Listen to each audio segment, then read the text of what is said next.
महाराष्ट्र विधानसभा निवडणुकीचा निकाल जाहीर झाला आहे। महाराष्ट्रात महायुती विरुद्ध महाविकास आघाडी असा थेट सामना होता।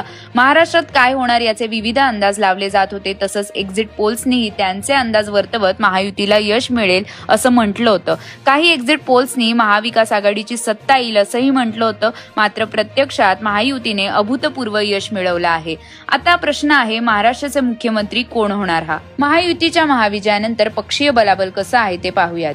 भाजपा 132 आमदार, शिवसेना शिंदे गट 57 आमदार, राष्ट्रवादी काँग्रेस अजित पवार गट 41 आमदार, इतर 9, एकूण 239, 288 मतदारसंघांपैकी 239 जागांवर महायुती विजयी ठरली आहे। यानंतर महायुतीचाच मुख्यमंत्री होईल असं देवेंद्र फडणवीस यांनी म्हटलं आहे। मात्र त्यांनी नाव अद्याप गुलदस्त्यात ठेवलंय।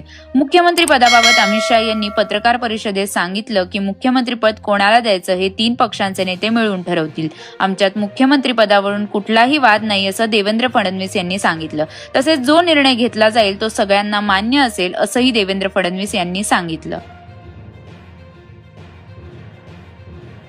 ज्या पक्षाच्या जास्त जागा त्या पक्षाचा मुख्यमंत्री असा फॉर्म्युला राजकारणात युती आणि आघाड्यांमध्ये राबवला जातो।